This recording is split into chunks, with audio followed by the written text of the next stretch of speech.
I worked at my local Walmart from 2007 to 2009, and oftentimes worked in the evenings as I went to college during the mornings. It wasn't the most amazing job, just your typical cashier work, but at least it gave me some experience with customer service and learning to be very, and I mean very patient with people.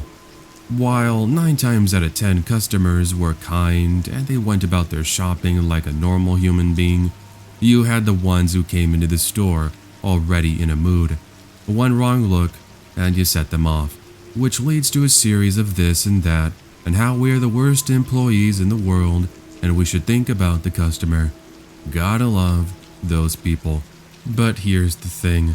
While I did have my fair share of angry customers, and a couple of creepy ones too, them being older men trying to hit on this 20-year-old college girl, there was one encounter in particular that I remembered the most, mainly because it started off as just another routine shift. There I was in my little station, tired from a long day of lectures and learning about rocks and minerals in geology class, trying to stay awake with the music playing over the intercom radio and talking with my coworkers. I recall it being a slower than usual Friday night. The evening rush had already passed us, and finally, in what seemed like forever, my break had arrived. This time around, I brought food from home to eat. My mom had packed me some leftover chicken pasta, but unfortunately, in my rush to get to work, I'd left my food in my car. Thank God it was a cold evening, because the last thing I needed was for my food to go bad in 100-degree weather. Bear in mind, when I step out of the Walmart, it's dark out there. There's a decent amount of vehicles in the parking lot, and I'm parked next to a parking lot light towards the very end of the Walmart building. And nothing seemed out of the ordinary as I approached my Volkswagen Beetlebug. I take out my key and then bend in and reach into the back seat. There was my food. Just a quick grab, go, warm up, eat it really fast, and back to my shift. But here's when things start to go really wrong. Before I have a chance to back out on my passenger's side, I heard footsteps approaching me. Assuming it was a customer who had just parked and was going to walk past me, I didn't really think much of it. That was until I looked up through the window, and lo and behold, there's a man with one of the creepiest smiles I'd ever seen. "Hey, do you have any money on you?" he asks me, all the while keeping his hands in his jacket pocket and appearing to be fiddling with something. "No, I don't, sorry," I tell him, slightly annoyed, hoping he would get the idea and leave me alone. Sadly, that didn't happen, as he just stands there staring until he decides to escalate the already uncomfortable situation. He now grabs my arm as I'm pulling out of my passenger seat, and then he attempts to pull me closer to him. It's at this moment I got a huge whiff of alcohol. Well, you see, in the time I was preparing to leave the safety of my vehicle, I didn't stay in there since I needed to get back to my shift. I'd reached for the pepper spray that was in my pocket attached to my keys. So, with reflexes of a cat, I sprayed the man straight in the face, and what follows is him screaming and shouting and yelling vulgarities at me. I mean, I did just pepper spray the man. But it's what he does next that sends me running. Remember how I said he was fumbling around with something in his jacket? Turns out the creep had a small knife with him, as he then begins to chase after me, telling me that he was going to kill me. Bear in mind what I had just done to him. Thank the Lord I waved down a customer who happens to hear me, and in what was an act of bravery, honestly, he didn't have to do it. He risks his own safety by tackling down the would-be attacker, but not before getting a few scratches on his arm in the process. Now, what I didn't know in the moment was my hero was a retired Marine who just so happened to show up to the Walmart at that time to pick up some diapers for his granddaughter. Well, needless to say, the police were called, and the man who seemingly came out of nowhere asking me for money, but then tried to grab me, for who knows what reasons, was handcuffed and arrested. He was found in possession of that switchblade and even a small Ziploc bag with a white powdery substance. So to say I was given nightmare fuel and scared to leave my house for a while would be the understatement of a century. It really changed me a lot, and even after all these years, I will sometimes think about it and think, What would have happened had I not pepper sprayed him?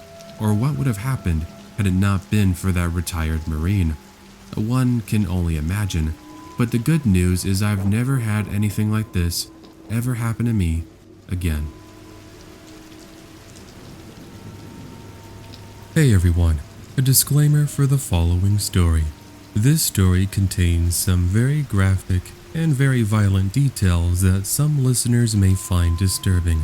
Please use the chapters feature to skip if you need to do that.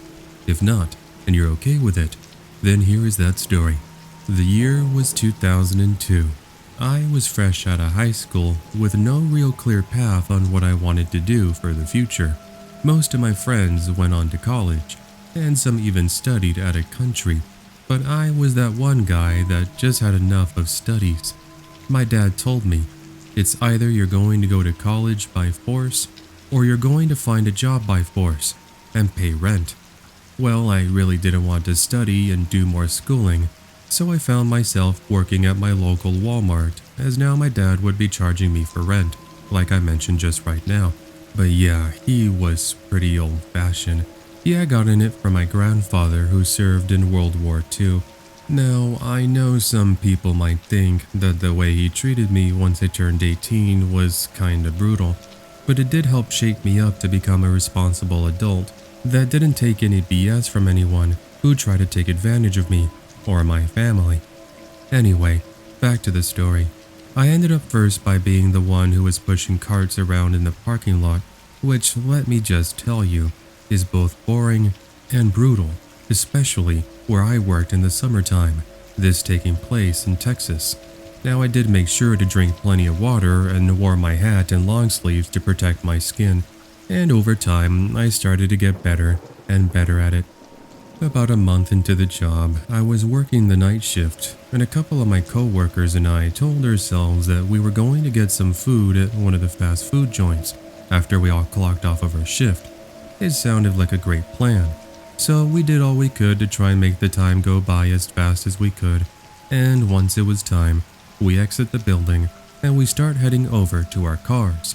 This is only to encounter quite an interesting sight. There is a guy in nothing but his underwear and some tennis shoes running around the parking lot, screaming like a lunatic with a baseball bat of all things.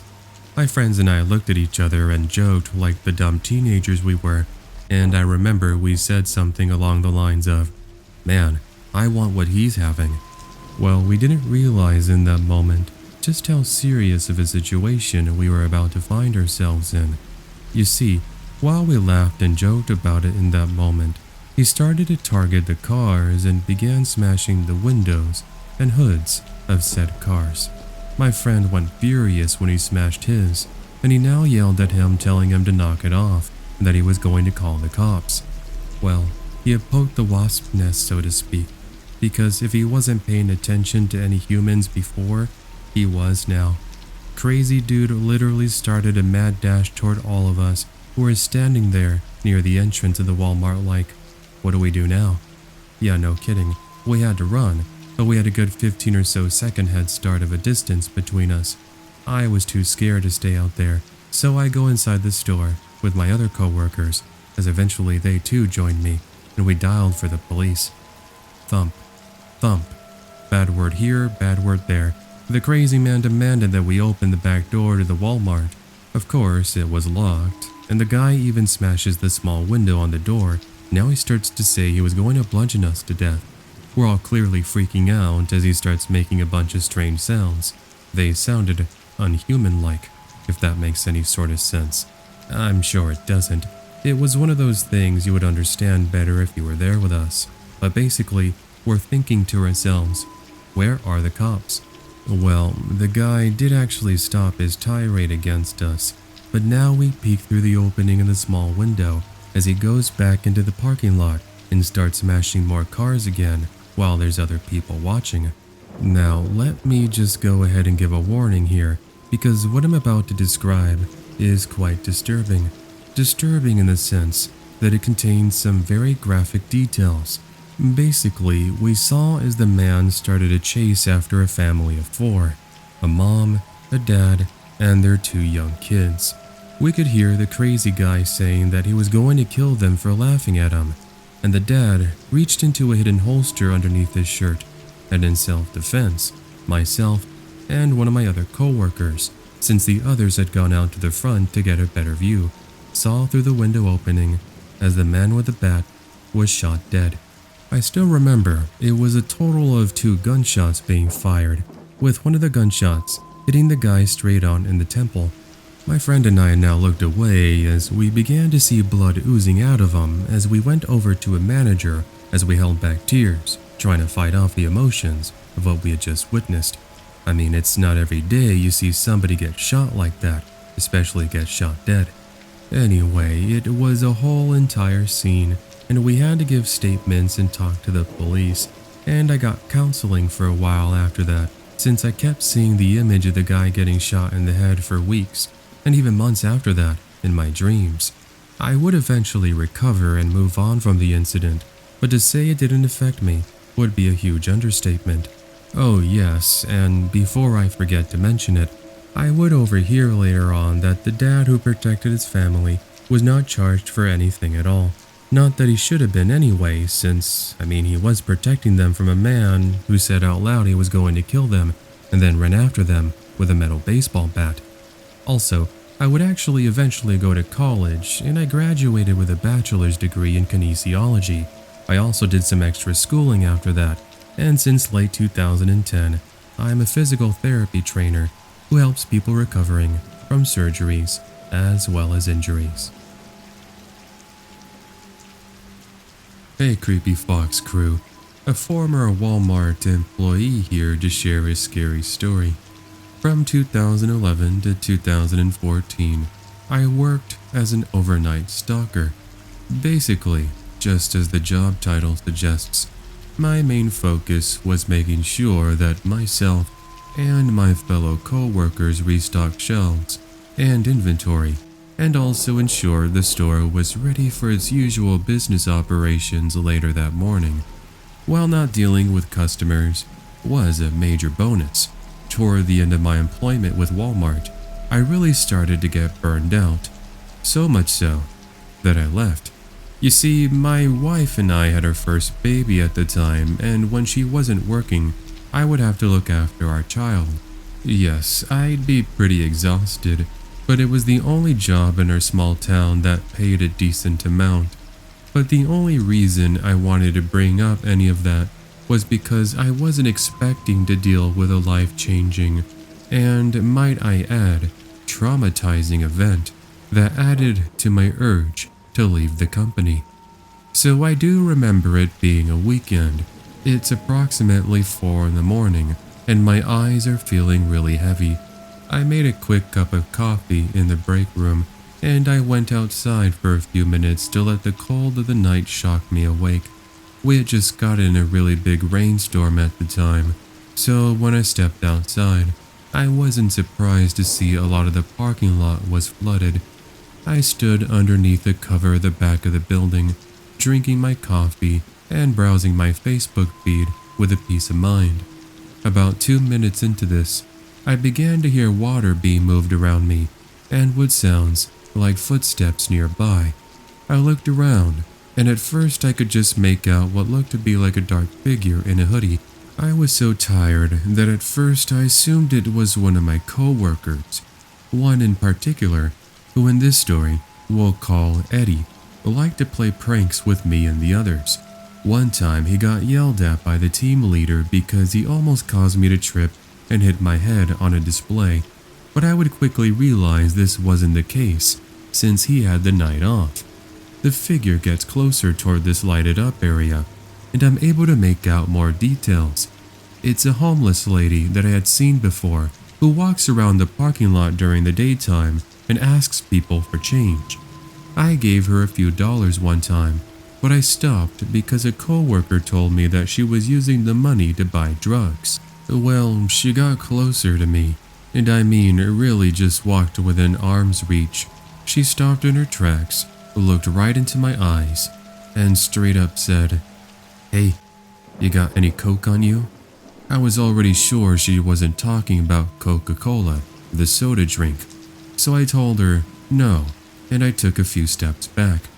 Her eyes widened, and suddenly this paranoid demeanor of hers changed into one of pure hatred as she started ranting and screaming at me, saying she wanted her fix and I wasn't giving it to her. I could kind of tell she must have already been under the influence, because why was she going to ask some random Walmart employee for drugs, unless one of my coworkers was into that sort of stuff? Regardless, this is my sign it's time to head back in and forget about her. I tell her, sorry, I don't have anything on me, and then I turn my back to face the back door that's just a few feet away from me. This was one of the worst decisions I could have possibly have made.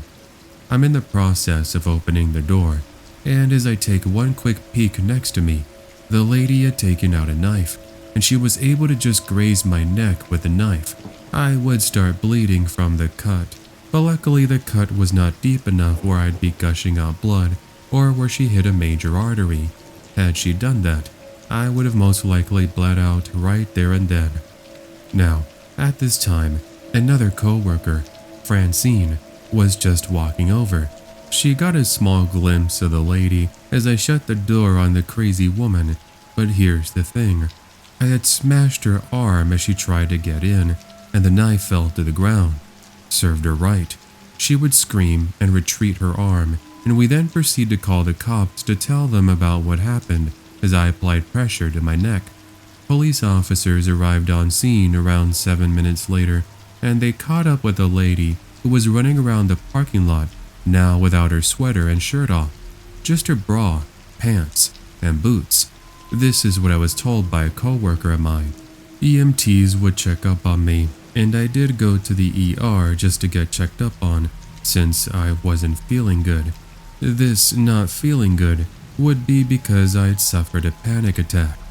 Anyway, to make a long story short, the police arrested the crazy woman, who, as I already expected, was under the influence of drugs. 2 months after the attack, I quit the job at Walmart as I had another crazy encounter, this time with a homeless man who was drunk and was acting very violently toward me. That time was when I was in my car listening to music and enjoying my lunch break all by myself. Needless to say, I wanted to work in a safer area. So with those things said, I do want to bring this to a close with the following. No matter where you are, at work, at the mall, at the park, wherever, please make sure to be aware of your surroundings. That means, please don't be looking down at your phone all the time in public. I get it. Some people have social anxiety, and they tend to look down at their phones because they get nervous. There sadly are a lot of people out there who take advantage of this, and they'll come up to you when you least expect it. I've heard so many stories here on the Creepy Fox channel and other scary stories narration channels where people get caught off guard because they aren't paying attention. That's the reason why people like me share our stories, so that we can cement this into your brains, and hopefully you don't make the same mistakes as us. But anyway, that's my scary story for you all. This is a chilling story of mine that happened in February of 2017. Since I still work here, I don't want to give too many details, for privacy reasons of course. However, I will tell you I work at Walmart, and as I mentioned, I still do, but now I'm a manager. Anyway, it was an evening shift and I just left the break room after my first break. The store was particularly busy since it was Friday evening, and most families are here to do their shopping. I'm busy stocking the apples when an older lady came up to me asking if I could assist her with putting a couple of watermelons into her cart. I gladly agreed and dropped what I was doing to help her. In these moments, I began to hear someone arguing. It happens from time to time, but it's usually something like a misunderstanding. The woman thanks me, but just a second later she points over to one of the aisles. Here's where I see one of my co-workers, who for the sake of this story we're going to call Maria. Maria appears to be dealing with a customer who from just one look at his face is mad about something. The man, mid-40s, wearing a khaki-colored trench coat with dark boots and a hat, begins pushing at Maria. Something snapped at me, and I rush over to her rescue, since for whatever reason nobody was even bothering to intervene. The man then starts yelling at me and says, "Why is it that every time I come into the store, you guys never have what I'm looking for?" I look at Maria and tell her to get the manager, as I do my best to de-escalate the situation. I give him the usual spiel that we're trained to say, but this doesn't seem to work. He starts to grow even more angry and even starts to push at me. I'm starting to get pretty scared at this point. The guy outweighed me by an estimated 100 pounds and was about 6'3". I'm 5'11", 170 pounds. Pretty scrawny, to be honest. I was doing all I could not to fight back, which is why I tell him he needs to leave or we would be calling the cops. That seemed to have worked as he starts to walk away, but then all of a sudden he comes charging at me. With the next moment seemed to have gone by in slow motion. As I see him charging down the aisle, I ended up jumping to my rear, and the man falls and tumbles into a display of cookies. By the way, rip cookies. Finally, a customer comes over to my rescue and gets the guy into a sort of wrestling hold. My manager and a couple of more co-workers have just arrived, and even more customers are coming to assist. Well, it turned out that the man who came to help me was an off-duty police officer who had just entered the store when he saw the commotion. I'm very thankful for him showing up when he did, because the guy who originally caused all this madness had a knife on him. Well, maybe that's an understatement. He had one of those little multi-purpose tools that did have a little blade in it. That's what I mean by him having a knife. I don't think his intentions were to ever use it, as he never made motions to grab it. It was just something that he was carrying alongside his wallet and phone, but I guess we'll never truly know. In any case, they did take him away and I did press charges, but that's pretty much it. Like I said, I'm still working here, and although we will sometimes get rowdy customers, nothing comes as close to that very creepy incident on that day. Older listener here. I want to share one of my scary experiences from back when I used to work at Walmart in the early 90s as a sales associate. I was primarily scheduled at nighttime, since during the daytime I was taking a few classes as I was trying to get an associate's degree at my local community college. Well, anyway, one night when I clocked in, things are relatively slow. Foot traffic is at a minimum, and I'm basically walking around the aisles trying to keep myself awake to the best of my ability. At about 10:15 p.m., I was on my final break and I went outside to have myself a quick cigarette. Some random customer came up to me while I was out there and he asked if I had a lighter on me, to which I said yes, and then I lit his cigarette. We chit-chatted about the weather for a few minutes like a couple of long-lost pals, and when we noticed this man was appearing to just be talking to himself in the parking lot, we thought out loud, well, that sure is kinda weird. I mean, I did mention this was back in the 90s, right? Cell phones weren't really a thing, and AirPods definitely weren't either.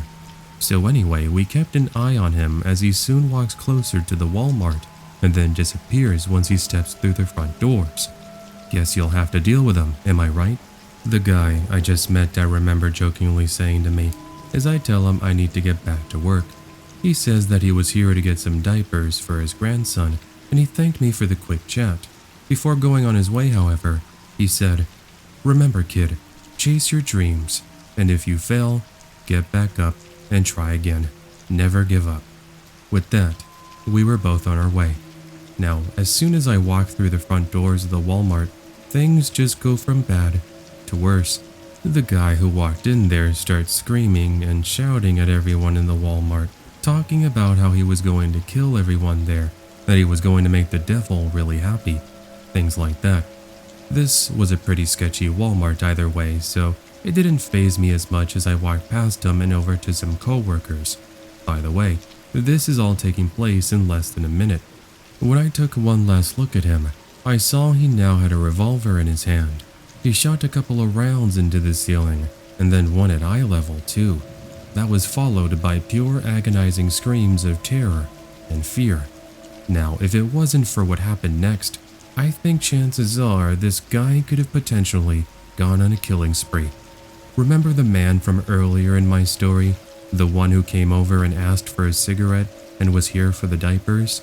The balls of steel on this guy.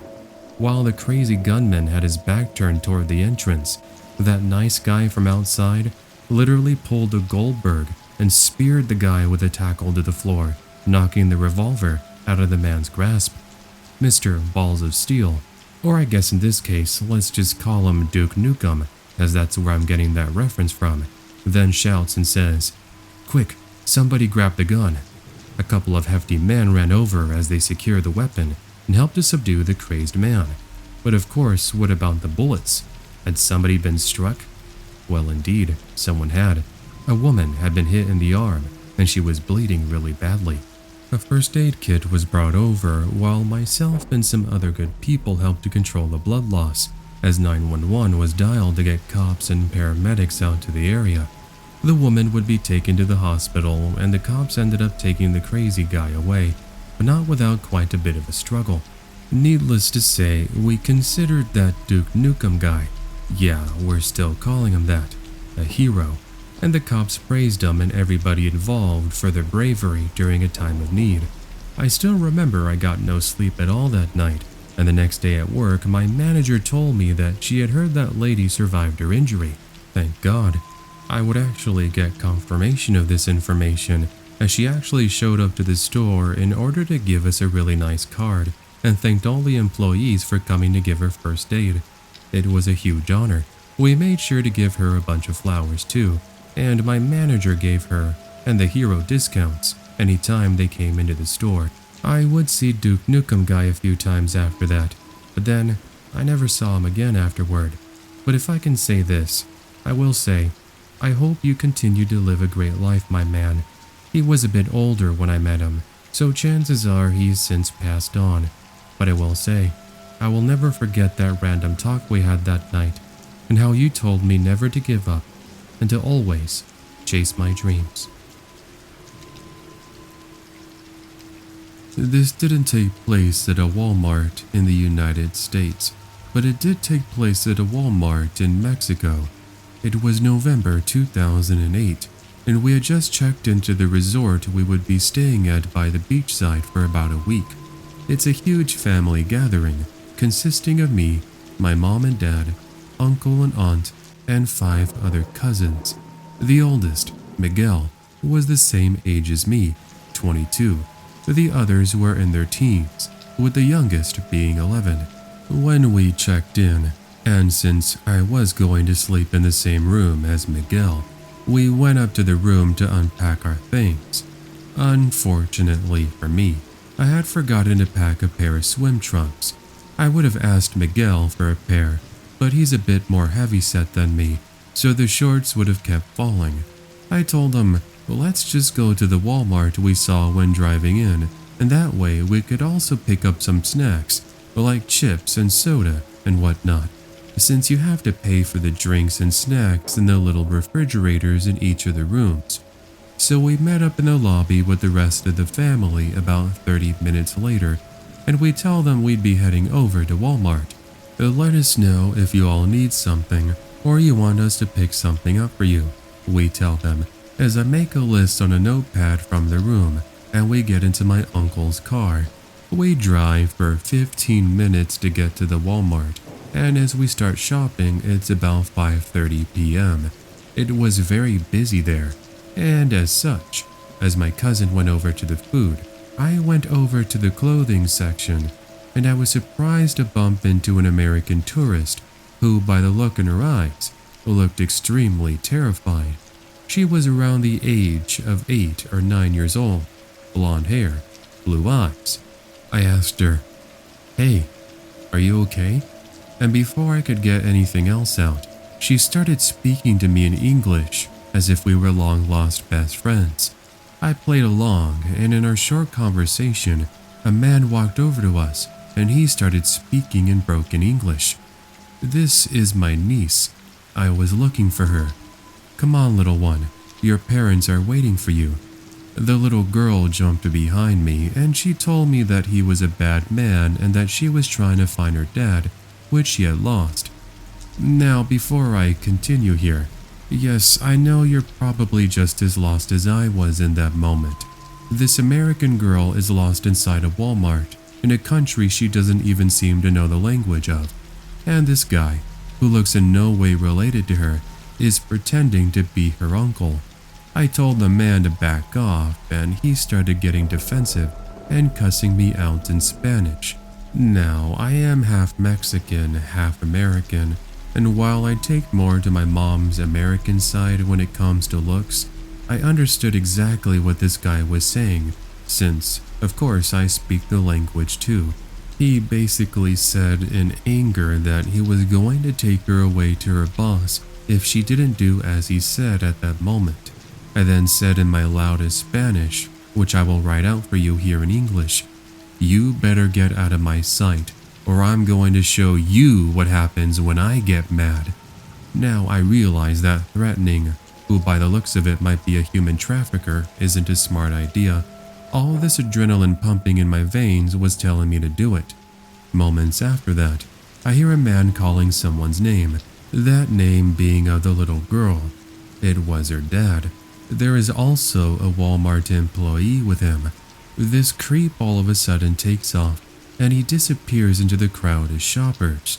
The little girl runs up to her father and she then points to me saying how I saved her life from the bad man.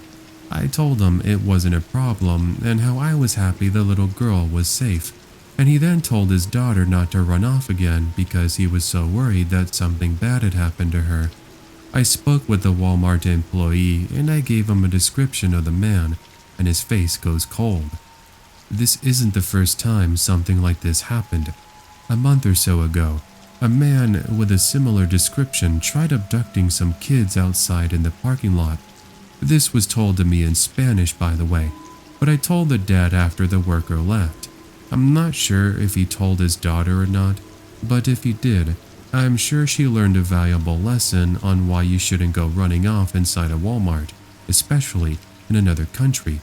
My cousin now joined us, and we left the Walmart to return back to the resort. Now, I would have totally forgotten about this incident as just some random event, but a few weeks after it happened, something my cousin told me gave me the chills. I had told him if he could please check up on the news reports of any possible people that might be related to that or might match the description of what I told him, and to my surprise, somebody was arrested in that same area trying to abduct a little boy. You want to know the scariest part? My cousin took a picture of the news article and texted it to me, and the picture was of the same guy from that Walmart I had encountered that afternoon. Immediate flashbacks soon came back to me. So I know that this story submission is a little bit different from what you might hear. A lot of the stories I hear on the Creepy Foxes channel come from the victim's perspective, and there sometimes is someone who comes to the rescue, and in this case, I turned out to be that person. I would clearly jump into someone's defense in a heartbeat, and I really hope that others would do the same for me if I was in a situation where I needed help. Although, who knows, since I've seen so many news stories as of late where people get attacked for no reason whatsoever, like this one where an elderly woman was being attacked by some street thug, and then people who were nearby just stood there and didn't do anything. But that's just me, the person submitting this story, just ranting to you all. Please, just as a reminder, stay safe out there and look out for one another. There are too many crazy and scary people in this world that are trying to hurt you. Mugged for toilet paper from Walmart. Judging just by the title of my story, I'm pretty sure you already know where this is going. This took place during a certain global issue becoming a very serious problem. People were going crazy heading to the stores, buying all the food, toilet paper, hand sanitizer, you name it. Which, if I have a second to leave my opinion, It's that those of you who were buying way more than you needed to, shame on you. Thank God, however, grocery stores were allowing the elderly to shop early. Anyway, I'm getting off topic here. Because of all the madness, I waited about a week before heading to Walmart so I could pick up some essentials for my grandma. Unfortunately, she's too old and brittle to constantly be moving, which was why I was doing her the favor. When I got to Walmart at about 7:30 a.m., there was already a line of about 25 people, already waiting to grab what they had come for. Eventually, 8 a.m. chimes on my watch, and one by one, we're slowly led into the store. Of course, almost everybody went to grab toilet paper, but we were limited to one per family. I got the typical Walmart brand, seeing as there weren't many options, and then after I went along with the rest of my grocery shopping, I picked up some eggs, milk, orange juice, pasta, etc. Once I was about to go check out, I realized I needed to grab some toothpaste, which meant I would need to walk by the toilet paper section. As I do, I hear a man arguing with one of the employees, something about being out of toilet paper and how he would, and I quote, kill for toilet paper. It was pretty eerie, especially considering the tone of voice he had, which was why I got involved. Look, dude, everybody had to wait in line. You don't think there are others who couldn't find what they needed? Try a different store. It's not their fault, I said to this 30-ish-year-old looking man. He curses me out before he just walks away. Talk about a jerk. Either way, the employee thanked me for helping her and I continued toward the cashier. Fast forward to after paying for all my groceries, loads of people were still pouring into the Walmart and I was so glad not to be dealing with the crowds. Hey, didn't I see you in the store not too long ago? Somebody calls out to me as I'm approaching my vehicle. It was the man who had been arguing with a Walmart employee, in which I had to get involved. Yeah, what do you want? Your toilet paper. Give it to me, and there won't be any issues. No, dude, get your own. What he does next gave me the chills. It really opened my eyes to just how far some people will go just for toilet paper. I'm not going to ask you again. Hand it over. He takes out a revolver and forcefully grabs the toilet paper from my shopping cart. Honestly, what was I to do? Was it worth fighting back? I don't think so. I pretty much just stood there in shock before I finally snapped out of it and run back to the Walmart to inform a security guard. Fast forward a few days later and the man was caught and arrested. It turned out that this wasn't the first time he had been in trouble with the law. Even before all of this madness had begun, he had previous brushes with the law and was connected with another series of armed robberies. So to people out there who are shopping, be very careful with those you come into contact with, because there are some very crazy people out there.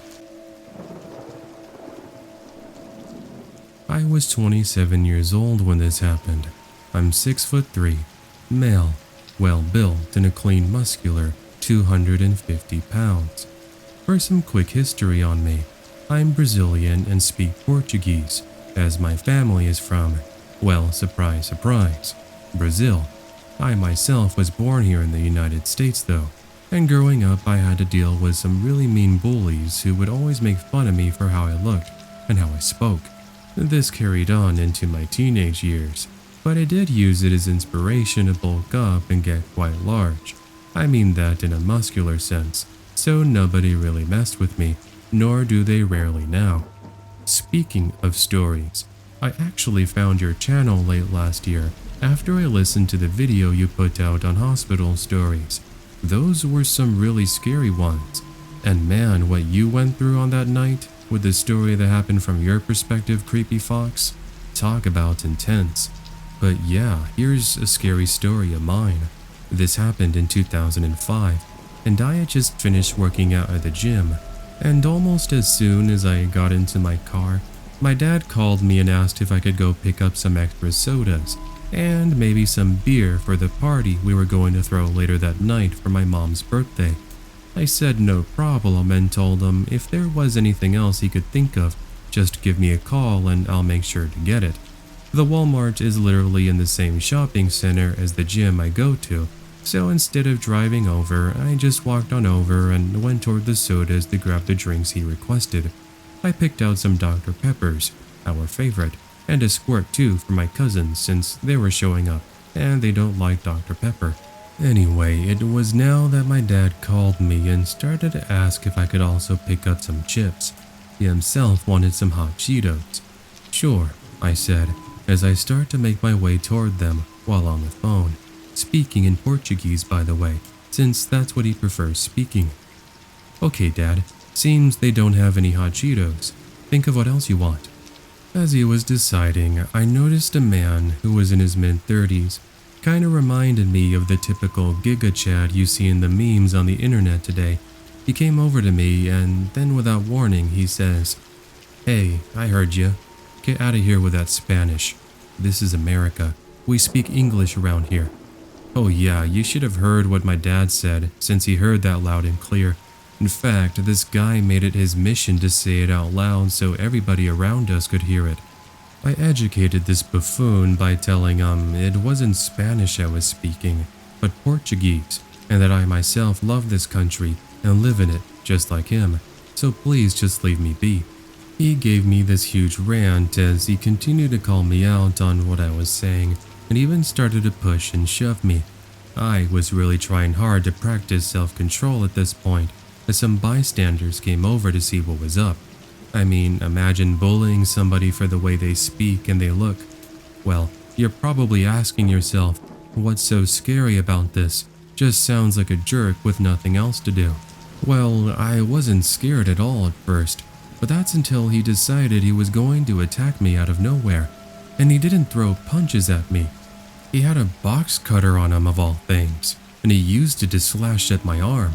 I'm not gonna lie, that hurt really bad. Regardless, I didn't even get a chance to react or respond since it was one quick motion, and I was now trying my best to hold back screams, as my concern was, is he going to attack anyone else? I didn't want that, and I had to stop him, even through this screaming pain I had. That's what you get for speaking Portuguese. That should teach you a lesson. I still remember, some customers had heard the commotion and came over, but before I got the chance to grab him, he takes off and acts stupid. He actually had the audacity to say that I was the one that injured myself, not the other way around. Sucked that nobody had seen it. Well, it didn't help that he put the box cutter back into his pocket, but after seeing the wound in my arm and his continued rant against me, the customers caught on and started to call the cops. Meanwhile, some other people helped me take control of the situation, and we were able to subdue him. Anyway, to make a long story short here, he would get jail time for attacking me with a weapon, and it was a whole entire process dealing with all the legal stuff for the next couple of months. But the important part was that I would make a full recovery, and that's what really mattered in the end. That, and nobody else was injured. But anyway, that was the story of the time I went to Walmart and got attacked by some Giga Chad with a box cutter. Edit, I forgot to include this, but this took place in the state of Washington. The 90s were truly a different time, one of the last decades of the modern era where kids and teenagers alike would go outside to play sports with their friends and neighbors. I was one of these rowdy teenagers, and my friends and I enjoyed playing football at school after class, and this was a tradition we carried on even into late in high school. Now, I have been a fan of yours for the last few years, since 2019, and I have never really had an opportunity to sit down and write my scary story. And so that's why I'm here today, not as a listener, but as a story submitter, to talk about this scary experience. So, as per tradition, it was a Friday afternoon in 1997 in the city of Compton. School ended for the day, and my friends and I would play football for about an hour. Once we grab our belongings when we were done, we walk about 10 minutes down the street to a shopping center that has a bunch of restaurants. We went to grab some burgers, and after filling up on food, We now make another 5-minute walk to the other shopping center across the street. It's here there's a Walmart, and my buddies and I are going to pick up Cheetos and soda, so we have something to munch on as we watch movies at my house later that evening. We walked over to the aisle of chips, grab our picks, and then walk over to the refrigerator aisle so we can grab our sodas.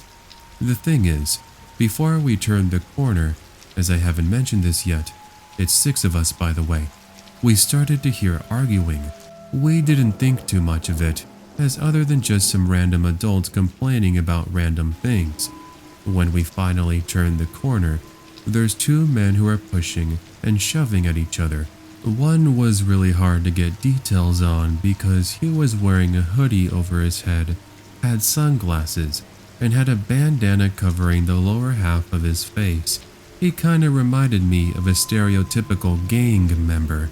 Well, as weird as that was, my friends and I are soon diving to cover. A nearby customer screams, "Gun! He has a gun!" And all of a sudden everyone starts to scream and run away, including my friends. I still don't know why to this day, couldn't move. I was just standing there frozen and unable to do anything. A subscriber of yours best described it in a comment reply to someone who talked about a similar experience of being frozen in fear. How when a deer is just standing there with the headlights in front of it, unable to move. The last thing I remember was seeing them wrestle for the gun and 2 gunshots sound off inside the Walmart. My friend Nathan grabs my hand and pulls me away from the danger, as the last thing I witnessed was the man who got shot fell to the ground and the man with the gun took off. What followed next was an immediate evacuation to the back room, which we were led to by a nearby Walmart employee, and we stayed locked down in a room with some others until cops got there. We were there for what seemed like hours, but was more so about 20 minutes. By this point it seemed like the entire police force had arrived to the location. Now, it turned out that the gunman and the guy who was shot knew each other, and as I expected, it was a gang-related shooting between 2 rival gang members. Sadly, it's just one of many things I witnessed growing up here, but this was the first and only time in my life something as scary as seeing somebody get shot happened in front of my eyes, and I had to go on lockdown. I would eventually move out of Compton, and I currently live in Northern California, where, for the most part, life has been pretty peaceful. It was January 2016 when I first met Samuel at my job, working at Walmart.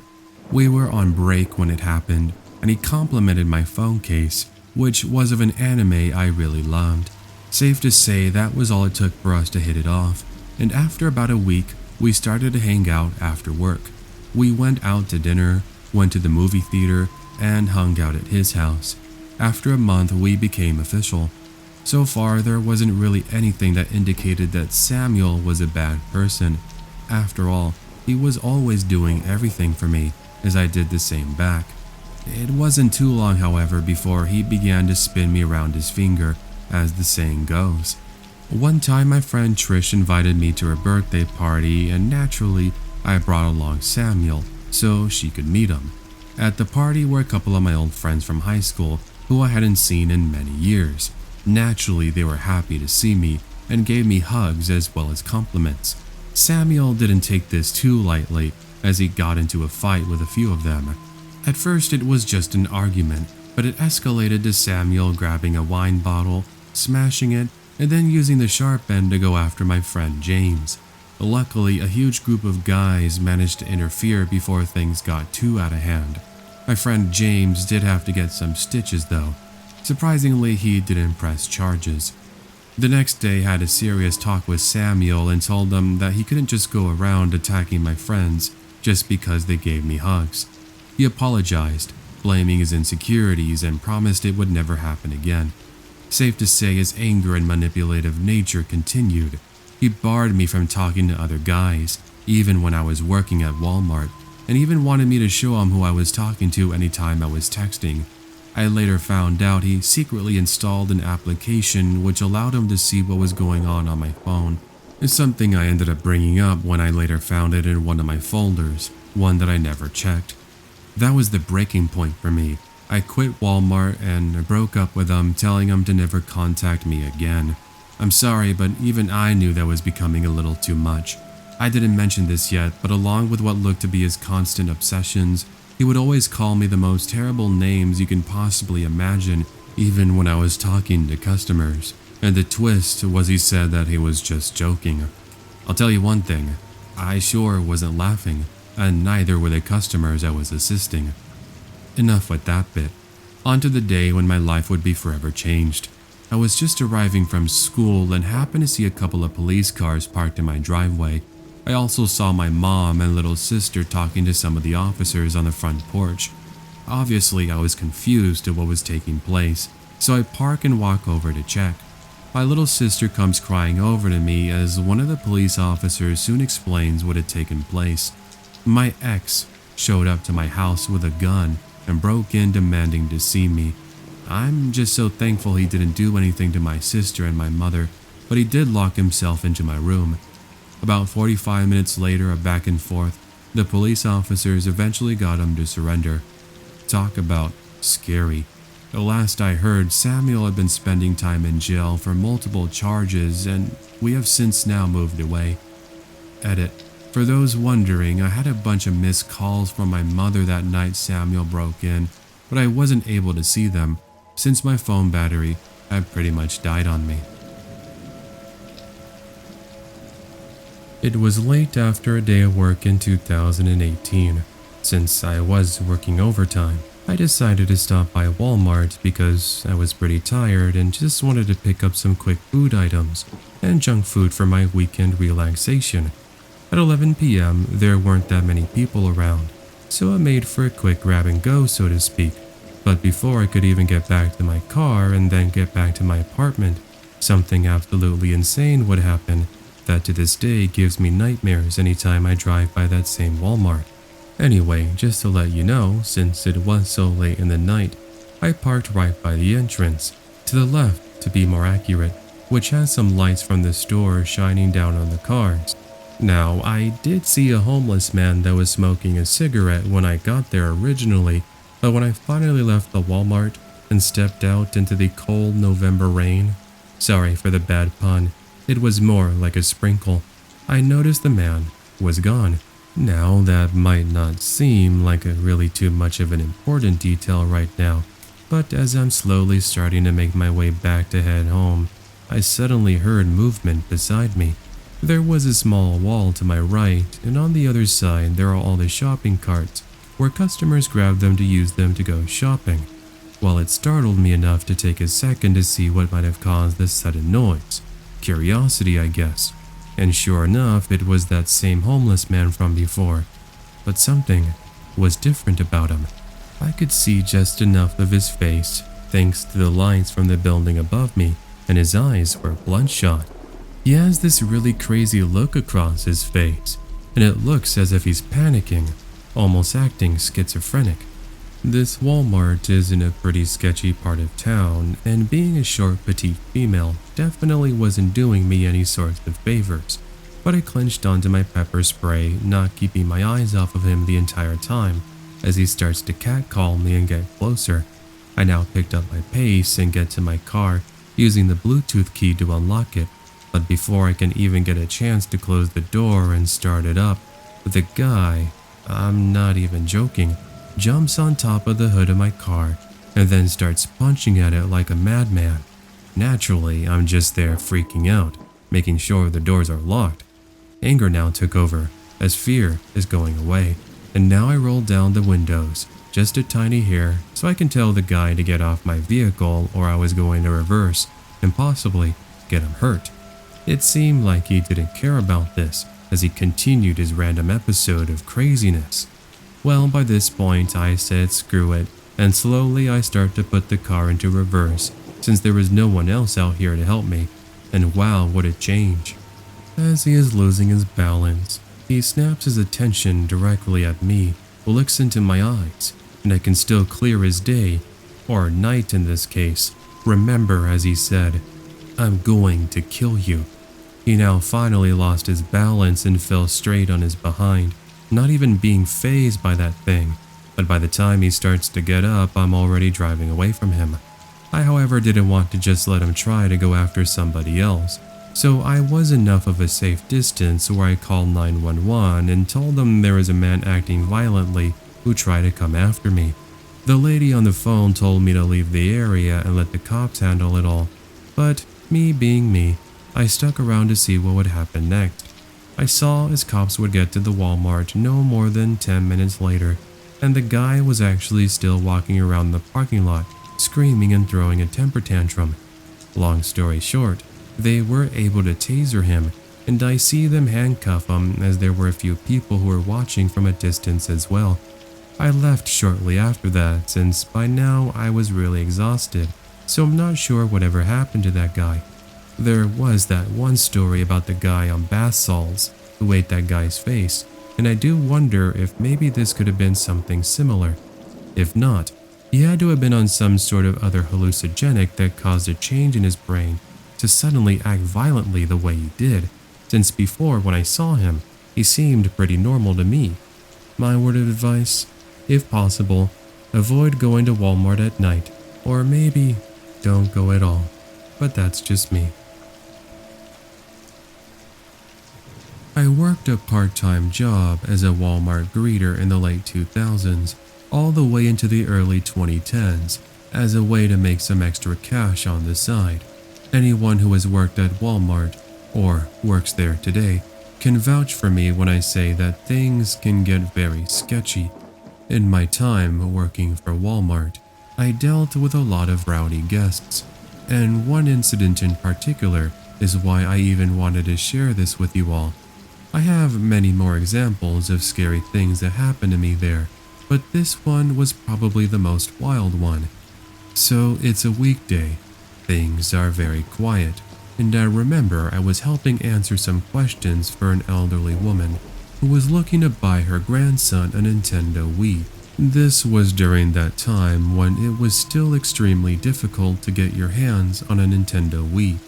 I told her a sales associate in the electronics section would be able to give her more information, so I passed her a paper with some of the deals in the store, and she went about her merry way.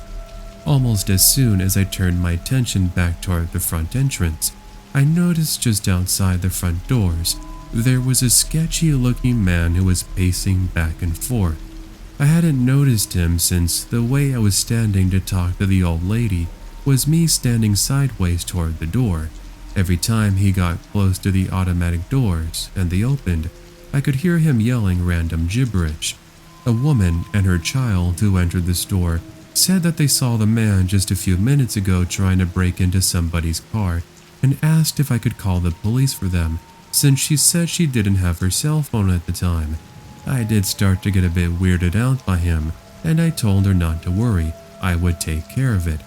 I waved at one of the employees who just so happened to have been walking in the area, but before I said anything, I saw her rolling her eyes, most likely already knowing as to why I was waving her down to begin with. She wouldn't get an opportunity to really say anything to me, because the crazy man now walked into the store and then comes right up to my coworker and I. He looked at my female coworker and then made a comment about her body and how he wanted to grab her all over the place, and I told him to back off and to leave the store or I was going to call the cops. He would proceed to laugh at us both and agree to leave, but he made a very concerning comment as he walked out. "I'm going to shoot this place up, and I'm going to wear your skin as a shirt, Tubby." He was referring to me since at the time I was a bit overweight. That comment wasn't really an issue for me, but the whole wanting to shoot Walmart up was. We contacted the police department and they took the threat very seriously, even if in that guy's head he was just messing around. They take a look at the surveillance footage, and fast forward a few days later, I was told by my manager that the police caught up with the guy and he was actually pulled over and arrested. Cops found a bunch of illegal drugs and even an assault rifle and a couple of pistols in his back trunk. Whether or not he was actually going to commit to his threat and shoot up that Walmart, I guess I'll never truly know since, again, this was a very long time ago. But it's safe to say that had that been the case, speaking up might have been the best thing we could have possibly have done. If I can leave my fellow Creepy Fox subscribers and listeners with some parting words of advice, please make sure to speak up when something sketchy is going on, or if somebody is making threats. You just never know if that person could possibly have some very dangerous motives. I used to work at Walmart as a part-time gig during my years in college, and during my time with the company I had my fair share of creepy encounters with scary people. While most instances involved angry customers not being able to find what they're looking for, or yelling at you for something that's not your fault, you had those rare instances where truly you're left going, I sure didn't expect that. Now, while I can go into great detail of these rowdy customers, I want to instead focus on one specific incident. Now, with that out of the way, I guess I should start by saying I typically worked from Thursday to Sunday in the evenings. This was to accommodate my school schedule, which luckily Walmart was able to work around. I'll give them props for something. Anyway, as for what I actually did, I was a store greeter, those employees that stand in the front entrance and welcome you into the store. Again, nothing too special. During one of my shifts while I greeted customers, I noticed an older woman, late 60s or early 70s, who was having a difficult time pushing her shopping cart out of the store. Normally, I don't leave my position unless it's break time or I'm off the clock, but I felt bad seeing her struggling. Luckily, I see my manager who was just beginning to make her way toward me either way, so I ask her if I could help out the woman. She gladly accepts and tells me to take my time while she covered for me with greeting customers. That was another plus about the Walmart I worked at. The manager was super chill and super helpful. We are actually still friends today. Anyway, I walk up to the woman with a smile over my face and say, "Excuse me, ma'am, but I'd love to help you with getting your groceries to your car." You should have seen the smile across her face. Bless her heart. She was very thankful for the offer and gave me a huge hug just like that. Super sweet of her. We start making our way toward her vehicle while she started telling me how much I reminded her of her granddaughter, always smiling and helping out any way she could. Something about those words still resonate with me today.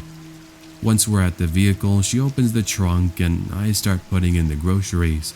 About 10 to 20 seconds later, while I was distracted, I heard footsteps approaching. Thinking it was another customer, I tried not to mind it, but then I heard the old woman let out a sudden gasp. I quickly turned my attention toward the sounds, accidentally bumping my head on the inside of the trunk to see a man in a hoodie. He was brandishing a knife and asking the old woman to hand over her purse. Seeing this brought a chill down my spine as it reminded me of an incident when I was younger. It also involved a man with a knife who made off with my purse. Deja vu much? Well, Grandma, which is what I'm going to call her from this point on, wasn't about to hand over her purse as she refused, even going as far as to say if the guy was smart enough, he would just leave. I'll give points to Grandma for standing up to this robber. Well, let's be serious for a second. The guy has a knife. There's only so much bravery you can display until it gets you into some serious trouble. Well, little did I know that Grandma here was a proud owner of a small revolver, as she takes it out of her purse, causing the creep to freeze in place. Suddenly, that confident smirk the man was displaying turned into one of panic, as without saying anything else, he books it out of there, never to be seen again. I remember going, "Wow, that was amazing, ma'am," to which she responded with a simple, "Good people always win." Again, bless her heart. Once we were settled, she gives me a hug and even offers to give me $20, but I told her I wasn't allowed to accept any money. She accepts my answer and then leaves shortly later. As for the creep, I returned back to the Walmart where I let my manager and the security guard know, and they told me they would take care of it. but nothing ever came up. And part of me likes to hope that Grandma scared him so good, he decided to change his ways. We as humans really do have a sort of sixth sense, don't we? Like you get chills that run down your spine. Yeah, I know that saying is so overused, but it's actually so true. All the hairs on your arms and back of your neck stand straight up, and you feel like something is wrong, or perhaps you're being watched. Well, that's exactly what I was feeling on a night in 2011 when I went to Walmart to grab some extra things I needed for the house. As I walked around, I kept looking back, but I would see no one, even though I did have this bad feeling. Call it a coincidence, or again my sixth sense, because when I looked behind me again, this time I saw the quick movement of somebody jumping behind a display of clothing. I had enough at that point, so I walked back over to see who it might be, and what a surprise when I see it was my ex-boyfriend, Jacob. I had broken up with Jacob just a few months prior to this, since he had been the kind of boyfriend who was very obsessive and controlling. Jacob now began to act nervous when I called him out on why he was following me around Walmart, and then he just admitted to doing it and apologizing. Well, whatever. I told him to knock it off, and now he started to apologize, saying that he was here and just saw me and wanted to come over to say he was sorry for the way he treated me. He gave me the whole spiel on how he was sorry for hurting me and how he wanted another chance, and at that point I was still so hurt by all the things he had done, so I told him just to leave me alone, and he walked away. He didn't follow me. That is of course until about 10 minutes later. I was now paying for my things, and sure enough he's at self-checkout, now noticing me and taking his time to scan his stuff, as well as waving at me. Ugh. Great, I muttered under my breath as the cashier asked me what was wrong, to which I replied to her, "Don't worry, it's not about you." My ex once again waved at me and then signaled, almost as if saying he wanted to say something to me one last time. I looked back away from him and focused my attention to the face of this Walmart employee as she hands over my receipt, and I start to walk in the complete opposite direction from my boyfriend. No joke. He follows me now as I hear him calling my name, desperately trying to get me to stop. "Jacob, I already told you, leave me alone."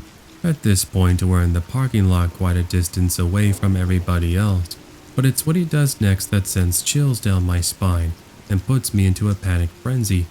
He tells me, "If I can't have you, then no one can." Yeah, because that's the last thing you want to hear somebody say. Now he fumbled for something in his jacket. We're both still walking at this point, by the way, me just a little bit faster as I'm trying to get away from him. He pulled out a pocket knife and told me to stop what I was doing and that he just wanted to talk to me. I noped at that point, saying whatever to the few groceries I had, then screamed at the top of my lungs, "He has a knife! Help, he has a knife!" I got to my car, but by that point I saw that my ex-boyfriend had put the knife back into his jacket pocket and then took off running further into the parking lot. I pretty much drove straight to the police station at that point, where I told them about what had just happened. The first police officer didn't really take me seriously and laughed in my face, so I chose to speak to somebody higher up. She was a very nice lady, and after she heard what happened to me, she told me that they were going to look into it. And look into it they did, because without getting into too many details here and making this story longer than it needs to be, they would speak with them and I would get a restraining order. Here is the crazy part. A few years after that incident, I spoke with an old friend of mine and the topic of Jacob came up. She told me, "Girl, you didn't hear? He was arrested not too long ago. He attacked a store clerk and robbed a liquor store with a fake gun. But luckily, there were a couple of cops at the coffee shop next door to him." My ex was so dumb. How in the world he never noticed the police was beyond me. Anyway, it was nice knowing he was behind bars, and I would never see nor hear from him ever again, and I actually moved out of the state in 2015, where I would meet my husband Eric and start a family with him in 2018. We both enjoy listening to the stories here on the Creepy Fox, and we are super excited to hear about what you have in store for us in 2023. Hope you're going to be able to use this story of mine for an upcoming episode, and I hope that you stay healthy and blessed. Take care, my friend. Warning: the following story contains details that might be triggering to some audiences. It contains some details of self-harm. Listener discretion is strongly advised. Hi, Creepy Fox. I have a scary story to share with you that I've been wanting to share for quite some time. I have never shared this story with any other scary stories narrator before, and I hope that my story can somehow help others. Please just make sure to give your audience a warning, since there are some triggering details about self-harm, not from me, but from the person I will be talking about. It's a detail to my story. So for context, I'm a 20-year-old female and I used to work for Walmart as an average ordinary cashier. At the beginning, I would get hit on by a lot of older creepy men, and I absolutely hated it because some customers wouldn't even be shy about it or take no for an answer. I almost ended up quitting and going somewhere else during my first month, but I soon grew a backbone and basically told these guys to screw off, in a customer service way, of course. Anytime after that, I had this mean face on me, and people would stop being jerks or creepy.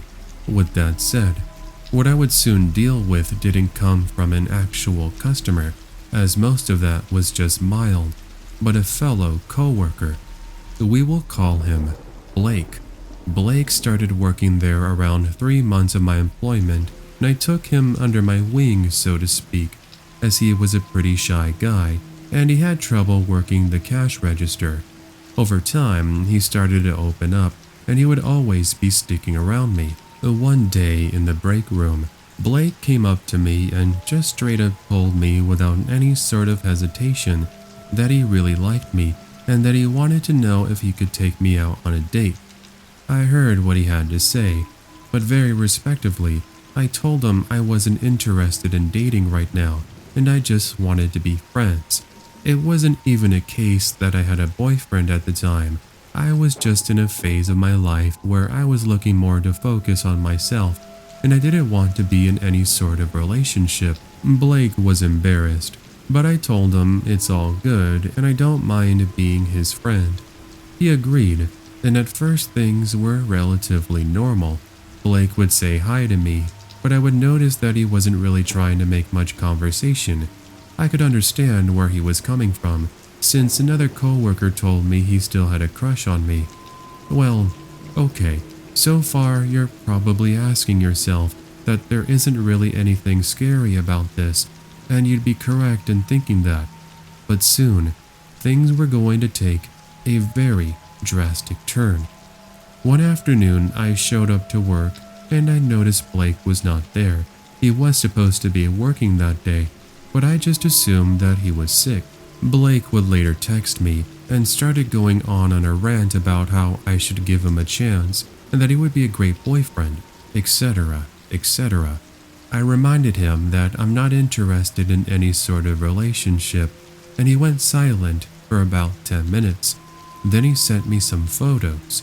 Now, I do have to give a little bit of a warning again if you're listening to this, because it might be triggering to some people.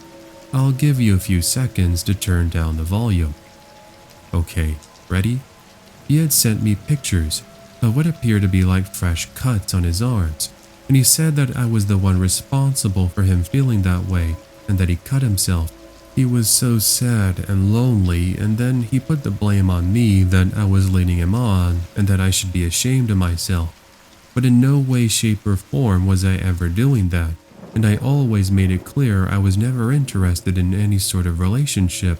Again, I reminded him that I wanted to keep things professional and kind. I texted my boss and told him that Blake was sending me some really bad things over text message, and he said that he would have a talk with Blake when he comes in the next day. I told Blake, please talk to one of your parents or a doctor because this is not okay. And then that was it. I honestly didn't know what else to say. I was worried about him, but also scared too. He didn't answer me the rest of the night. I had the day off from work the next day. 2 days later, I'm back at work and I catch up with the boss. He told me that Blake had switched hours and that I won't be working with him anymore. Sure enough, I didn't see or hear from him for about 2 weeks. One night I got off of work really late, and by the time I was heading to my car, it's almost midnight. I had parked toward the front of the store at its side, but it's pretty dark over here. I ended up hearing a familiar voice, which at first I thought was one of my coworkers. I turned around expecting to see one of them, and to my surprise, it was a coworker, but it was Blake, and he's got a hold of a gun. Blake, what are you doing with that gun? Please, put it away. Why are you doing this to me? You have caused me so many sleepless nights thinking about you. Why won't you be my girlfriend? He more or less said. I started to back away slowly, all the while doing my best to try to de-escalate the situation. I won't lie when I say that my life flashed before my very own eyes, and I thought that Blake was going to shoot me dead at that very moment. But after what seemed like an eternity, I heard somebody shouting in our direction. It was one of my other coworkers who happened to have looked over in our direction and saw what was happening. Blake lowered the gun, and he said, "Just leave. I'll let the cops take care of the rest." I got into my car, and then I saw as Blake ran over to his car and drove away. My coworker came running over to me, and I basically started crying my eyes out as he called 911. I was traumatized beyond belief, and even when the police arrived, I still just felt so scared and like I was going to pass out. Wouldn't you know it that Blake ended up turning himself into the authorities, and I found out that the gun he had was a fake. But even with that detail revealed to me, it didn't take the fact that he had caused me so much fear and trauma. From what I found out from Blake's parents, he was sent to a mental institution, and I moved out of state and deleted all my social media and changed my phone number to try and move on with my life. To be honest, I did my best to put the whole thing behind me, and therapy taught me that I did absolutely nothing wrong, and that unfortunately, Blake was suffering from mental issues that clouded his judgment, and unfortunately, he tried to take things out on me. I'm no expert, but if you are someone who is suffering with mental health, please seek help. Sorry to make my story submission so much about that, but it's just really important to know that there is help, and you deserve help if you need it. This was in 2014 and takes place in Los Angeles. It happened on a Saturday evening, and I had gone over to my cousin's house because we were going to be watching WrestleMania the following afternoon. That night when I got there, we went to a Walmart to pick up some snacks, such as chips, salsa, soda. That way we had something to munch on while we were watching wrestling, which was a tradition of ours alongside Domino's Pizza. When we got back to my cousin's house, we realized we had forgotten the most important thing, the paper plates. Realizing our error, my cousin said he would gladly pick them up, but I ended up insisting I go alone as he was pretty tired after working a 12-hour shift at his security job. So I got into his car and then drove 5 minutes to the Walmart to pick up the plates. I also picked up some cookies because I wanted to have some with milk before I went to bed. And making my way back to the vehicle, I'm now in the dark parking lot when I get approached by a man in a Dodgers sweatshirt. I gave him a friendly smile, thinking he was just going to pass me and go about his evening, but then he walks and stops directly in my path as he whispered to me, "Hand over your wallet." I sort of did this awkward chuckle before attempting to push past him.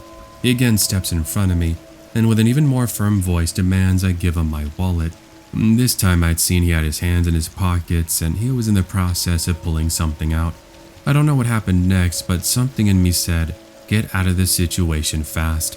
I attempt to run, but he grabs my arm, pulling me closer.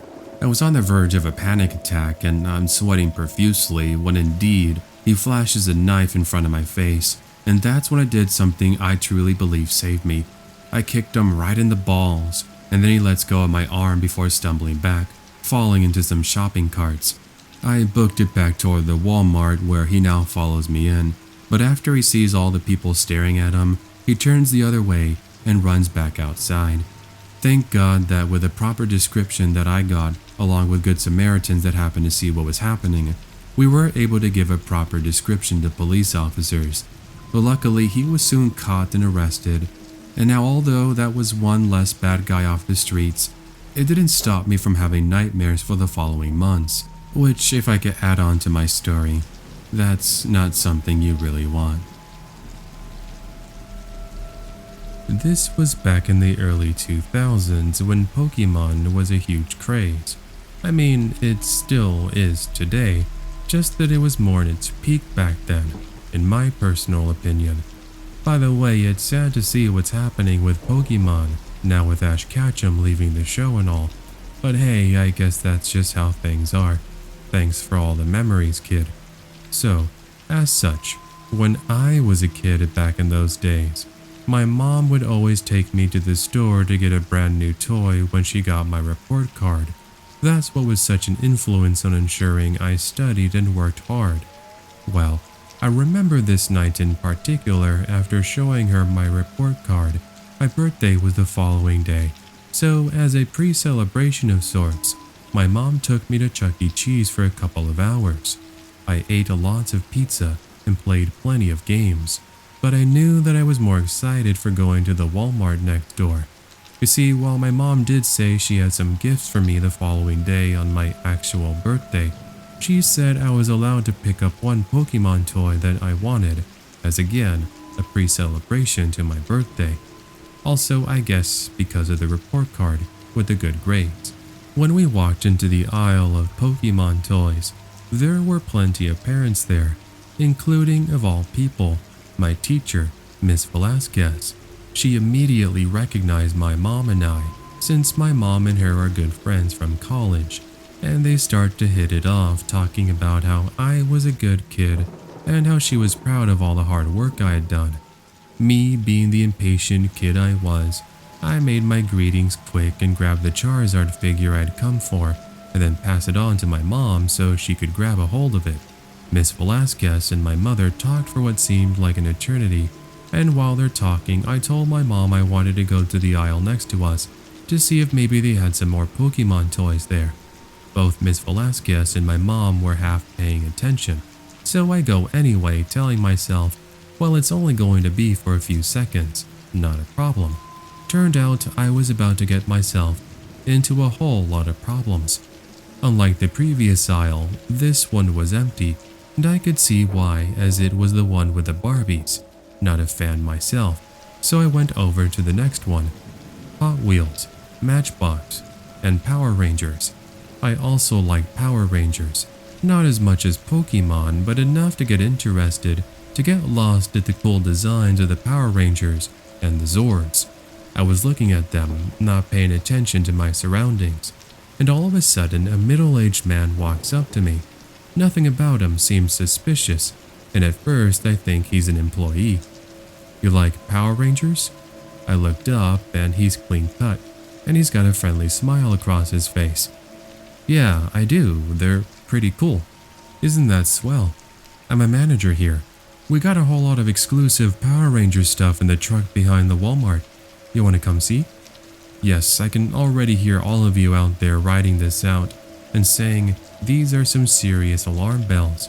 But in the mind of a 7-year-old, being surrounded by all these colors and the cool toys and characters, you forget all the lessons your parents taught you about stranger danger.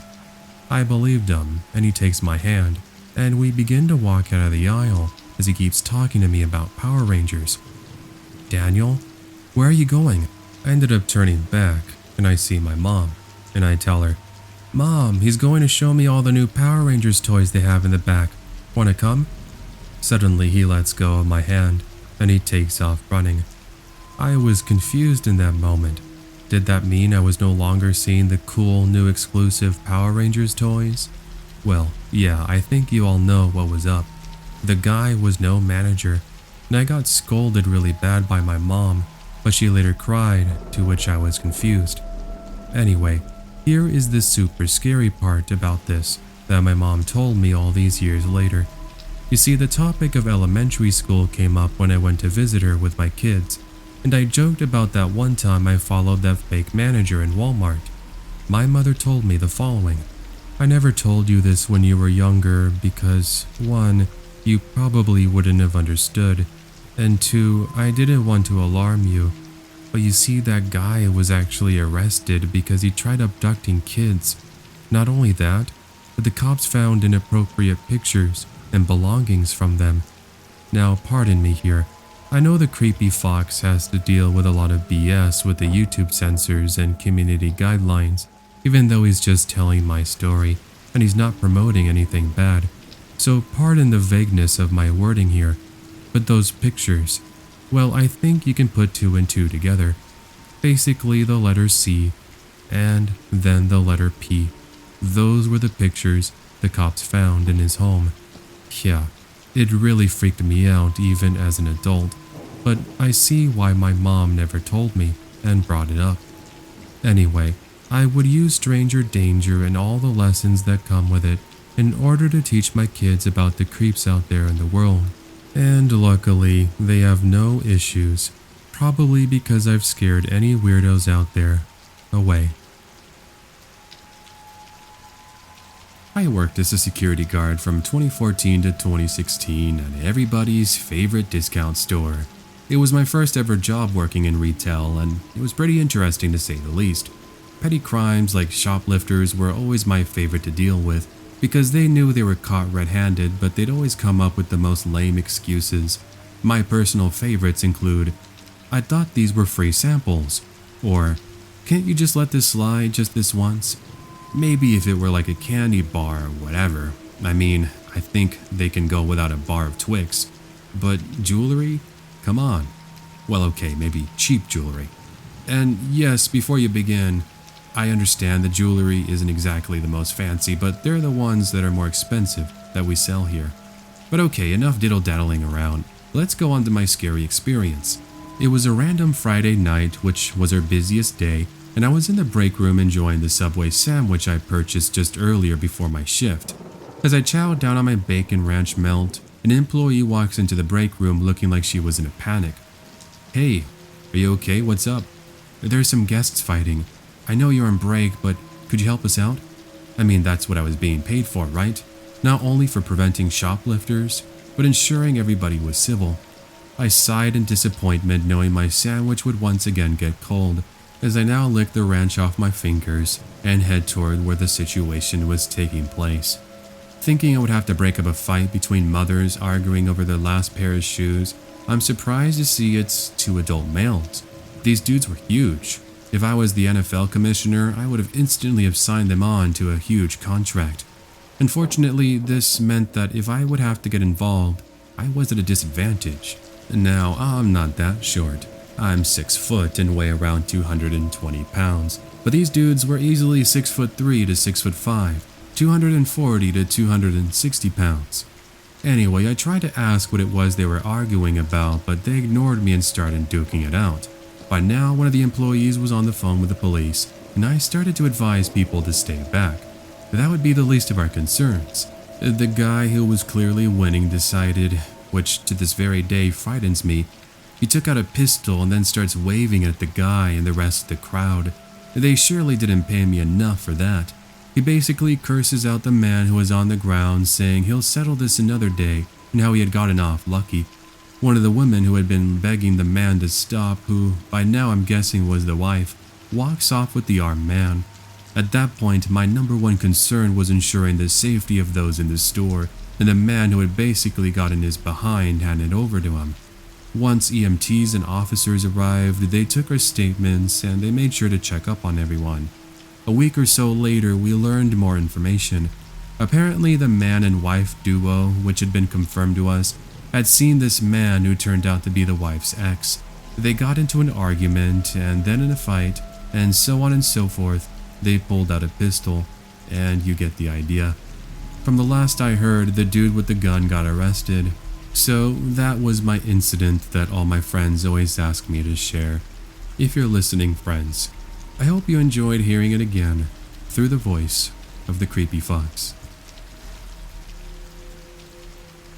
In 2017, I had hurt my ankle really badly during a skiing trip, and I had to use crutches and a knee scooter in order to get around for a couple of months.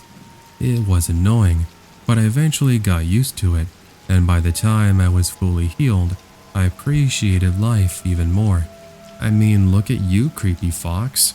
You've been powering through a total knee replacement and various other surgeries and procedures. I looked up that giant cell tumor you had, the 10 centimeter one, and it's like you said, cases of giant cell tumors are 1 in every 1 million people in the United States, and there's no reason behind getting them. You really inspire me and so many others. But yeah, I bring this up because as I was recovering from my ankle injury, I had a very creepy encounter at, where else do you think? Walmart. Here's the lowdown. I was 19 at the time, and my dad was taking me out to get pizza in order to try and cheer me up, since I was feeling pretty sad I couldn't do much, like running for example.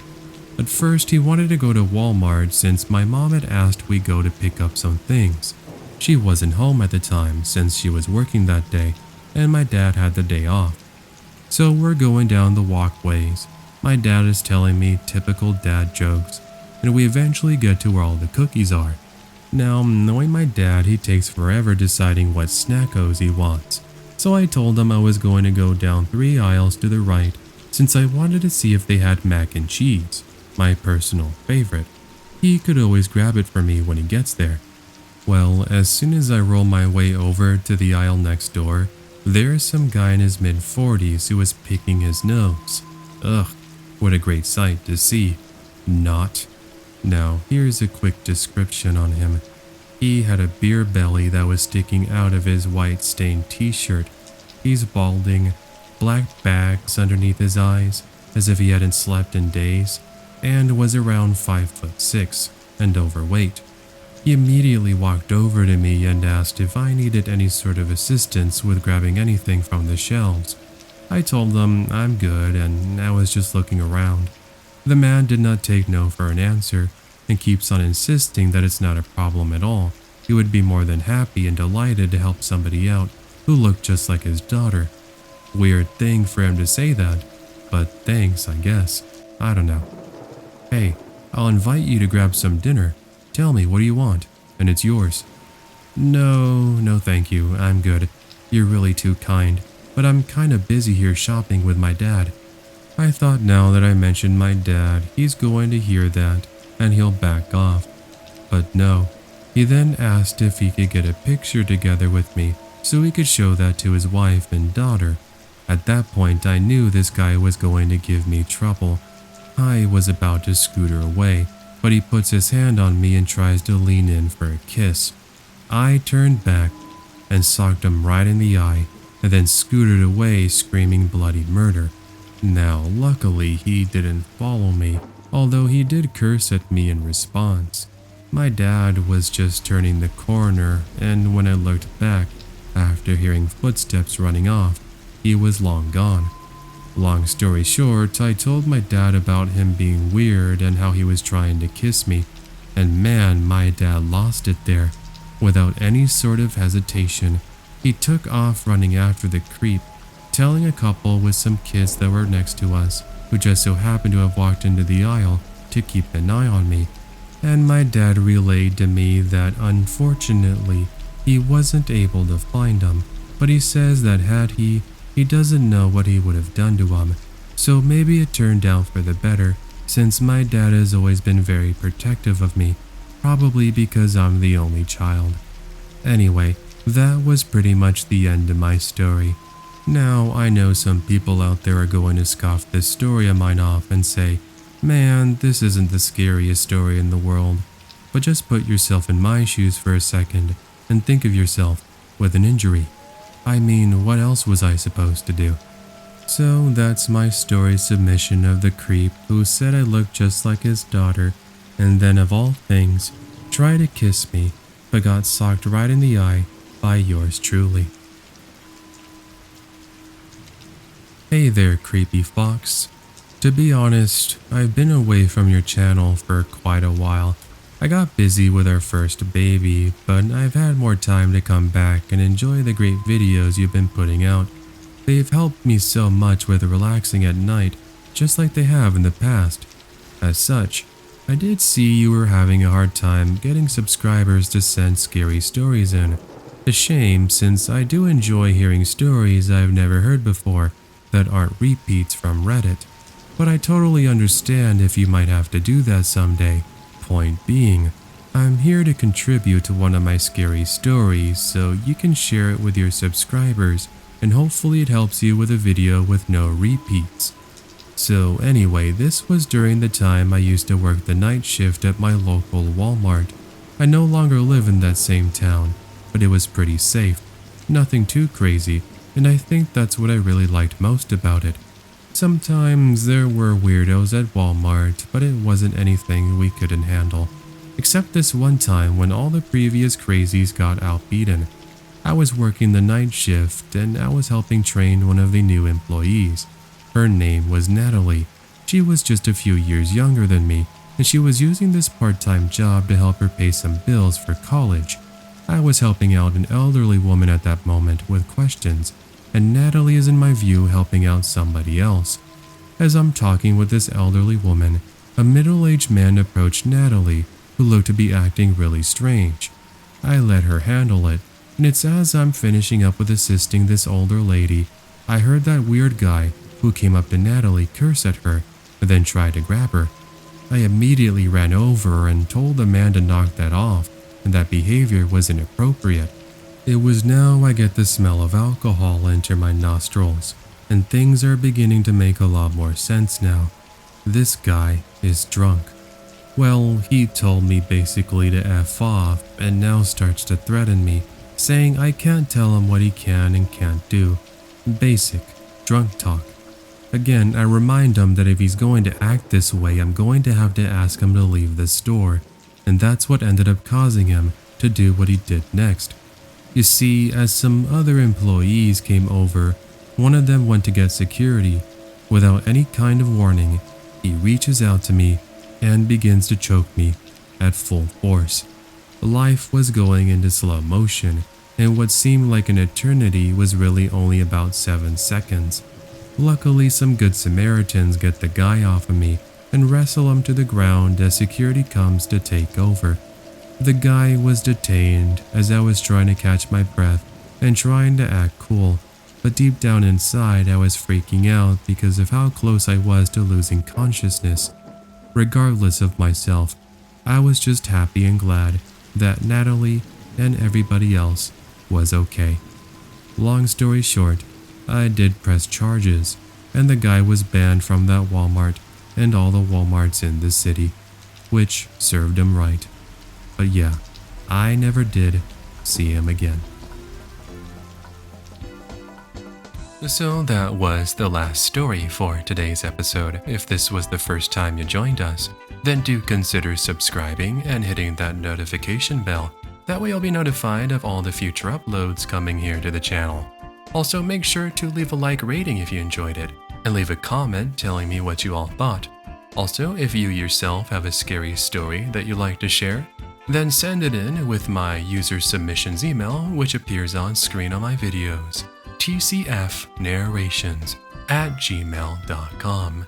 Now, if you're looking for more of the Creepy Fox, then check out all the other videos I got on my channel.